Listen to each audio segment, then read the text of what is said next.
Bienvenue dans ce nouvel épisode de votre podcast dédié à l'actualité du bâtiment avec Batiweb. Aujourd'hui, on met le cap sur 3 sujets incontournables. Les coûts cachés qui pèsent sur la construction et fragilisent les entreprises, l'arrivée de Bertrand Caron à la tête de Géberit France, et un projet industriel de taille, avec la plus grande usine de panneaux solaires d'Europe prévue en Moselle. Installez-vous bien, c'est parti. Actualité numéro 1. Les coûts cachés dans la construction. La construction traverse une période compliquée, et ce n'est pas qu'une question de flambée des matières premières. Les coûts cachés, souvent sous-estimés, viennent s'ajouter au casse-tête des professionnels. De quoi parle-t-on? Retard de chantier. Qu'ils soient dus à des délais d'approvisionnement ou des problèmes logistiques, ces retards engendrent des coûts supplémentaires en main-d'œuvre et en pénalités. Révision de prix. Certains contrats, souvent signés avant les hausses, ne permettent pas toujours d'ajuster les marges, laissant les entreprises dans une situation tendue. Surcoûts administratifs. Les exigences réglementaires et administratives s'intensifient, impactant directement la trésorerie. Ces éléments créent un cocktail explosif pour les entreprises de construction, mettant en péril la rentabilité de nombreux projets. Pourtant, des solutions existent. Anticipation renforcée, partenariats fournisseurs et révision contractuelle. Le secteur est en pleine réflexion pour mieux absorber ces imprévus.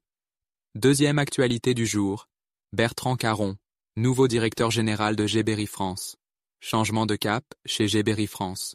Bertrand Caron a été nommé directeur général de l'entreprise spécialisée dans les systèmes sanitaires. Mais qui est-il et quels défis l'attendent? Son parcours, fort d'une expérience dans l'industrie et d'une expertise dans le management stratégique, Bertrand Caron semble parfaitement taillé pour relever ce défi. Avant Géberit, il a occupé des postes clés dans des groupes industriels d'envergure. Ses priorités, redynamiser la stratégie commerciale, renforcer la présence de Géberit en France, et surtout miser sur l'innovation. Le marché du sanitaire évolue, et Géberit devra répondre aux exigences croissantes en matière de durabilité et de performance. Ce changement de direction sera à suivre de près, car les ambitions de Géberit France pourraient bien redéfinir les standards du secteur. Troisième actu, une super usine de panneaux solaires en Moselle.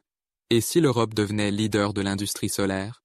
C'est en tout cas ce que vise l'immense projet de l'usine de panneaux solaires en Moselle, qui pourrait devenir la plus grande du continent. Voici ce qu'il faut retenir. Le contexte.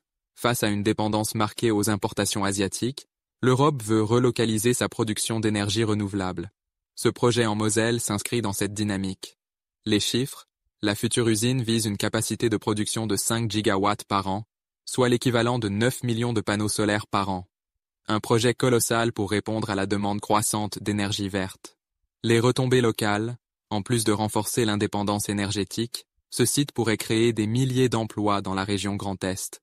L'ambition est claire, placer la France au cœur de l'innovation solaire en Europe. Avec cette usine, la Moselle se positionne comme un pilier stratégique pour la transition énergétique. Merci d'avoir écouté ce nouvel épisode de notre podcast. Que ce soit les défis de la construction, les nouvelles orientations chez Géberit ou les ambitions solaires de la Moselle, l'actualité du bâtiment ne manque pas de rebondissements. Restez connectés sur batiweb.com pour ne rien manquer des prochaines infos. À bientôt.